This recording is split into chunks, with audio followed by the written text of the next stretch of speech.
What's up, Easy Bakers? So, honey, for today's video, we're going to be doing a copycat version of Chick-Fil-A chicken nuggets. Girl, when I tell you these are so good, I am totally obsessed with them. But if you haven't already, follow us on Instagram at Easy Bakers LLC. And girl, go ahead and hit that subscribe button because you know we friends. Now, let's jump into the video. All right, so the first thing you want to do is get your boneless, skinless chicken breast, and you're gonna just go ahead and cut that up.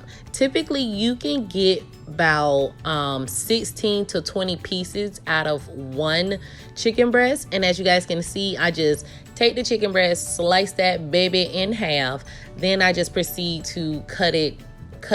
Now, if I find some chickens that's a little thicker than a Snickers, then I'm just going to go ahead and cut that again.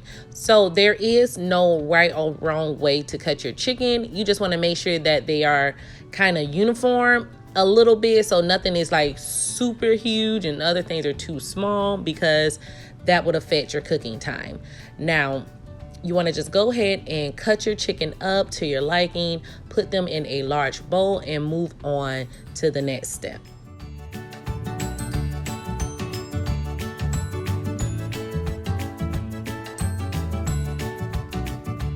So a little birdie told me, baby, that Chick-fil-A uses some pickle juice. So this is the secret ingredient to get that authentic Chick-fil-A taste. Now, I take this pickle juice. Now, I had some pickles in the refrigerator, so I'm just pouring this juice up in here like that.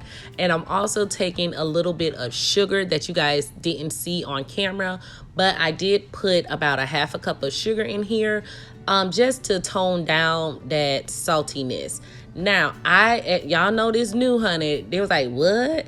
Davini ain't seasoned no chicken before she put this thing in here? No, girl. That pickle juice will give you all of the salt you need with that pickle flavor. So go ahead and toss that in the refrigerator for about 15 to 20 minutes and work on your buttermilk stuff.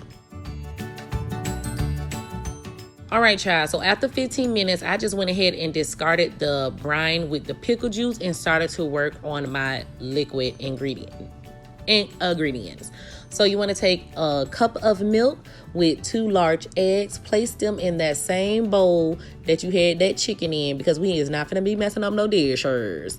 And you're just going to go ahead and whisk that up together until everything is combined, and you might see just a little bit of not foam, but you know them little bubbles right there, them little bubbles right there. That's kind of what you want to see. So now that everything is all nice and combined, I'm just going to go ahead and dump my chicken inside of my milk mixture as well. And you should see that your chicken kind of has like a light green tint to it, but that's just because we marinated that big old thing in some pickle juice, girl. Now go ahead and make sure that all of your chicken is covered as much as possible in your milk mixture, and you're just going to cover that with your little cling foam paper and stick that inside of the refrigerator for an additional 15 minutes. So yet again, you guys, if you want to see your girl and try some of my delicious food, we will be at this pop-up shop August 28th. I will be selling infused treats there, so come on down and visit your girl. Just to say, hey, if you ain't doing nothing, girl, what y'all doing? So once my chicken is almost done marinating, I'm going to be working on my dry mix. I'm adding some cake flour, but you don't have to use cake flour. You could use regular all-purpose flour, as well as some Italian breadcrumbs and my spices. For my spices, it's going to keep it real simple, girl. A little bit of salt, because we still need to enhance the flavor, and some white pepper, as well as some chili powder. And I'm also going to dive down that pickle flavor a little bit more and add 2 nice healthy tablespoons of some powdered sugar. Now, I would have sifted my powdered sugar so I wouldn't have any of those lumps in it, but it all worked the same, girl, even if you don't. Now go ahead and mix your dry ingredients up just until everything is all uniform together. So baby, our chicken is ready. We about to take that film up off of that thing. put them in our flour mixture, not for too long. You don't want them to sit in there for too long because you're not trying to get no Popeyes chicken. You don't want your batter to be thicker than a Snickers. You know, Chick-fil-A crust is not thick like that at all. So you just want to go ahead, dump them in that flour mixture, mix it up just a tiny bit, just until it's evenly coated, y'all. It ain't that deep. You want to go ahead and just, once you evenly coat them, knock off the excess of that flour, put them in your grease, and you what? Cook them. You're going to cook them until they're nice and golden brown, and the internal temperature is 165 degrees.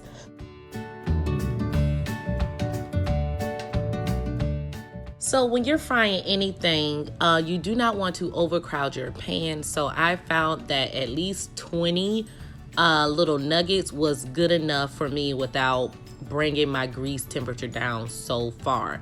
I did cook them on between 325 to 350. Once I get done with a batch, I allow my grease to come back to temperature and cook the remainder of the chicken. Now that's one key to make sure that your chicken gets that nice crust and not so soft. You know what I'm saying? All right, so once you take them out the grease and drain them, you are ready to go, honey. So I was gonna show you guys how to make the Polynesian sauce, but boom, pow, pow. We are easy bakers, and I'm not finna do that unless y'all want a video on how to make this sauce. But who finna do all that when you got $3? Go on ahead to your local Kroger or Walmart and get you some Polynesian sauce, girl. But anyways, thank you guys so much for watching this copycat video. Thank you for voting, for those who voted on our community tab that you wanted to see this over our KFC wedge fries. I was also a little disappointed, y'all, because I really wanted me some wedge fries, but that's all right. I'm gonna use some potatoes to make some kind of potato casserole. Stay tuned. But thank you again for watching this video. I really do appreciate you guys because we are at 6,000 subscribers. Talk to y'all on my next video.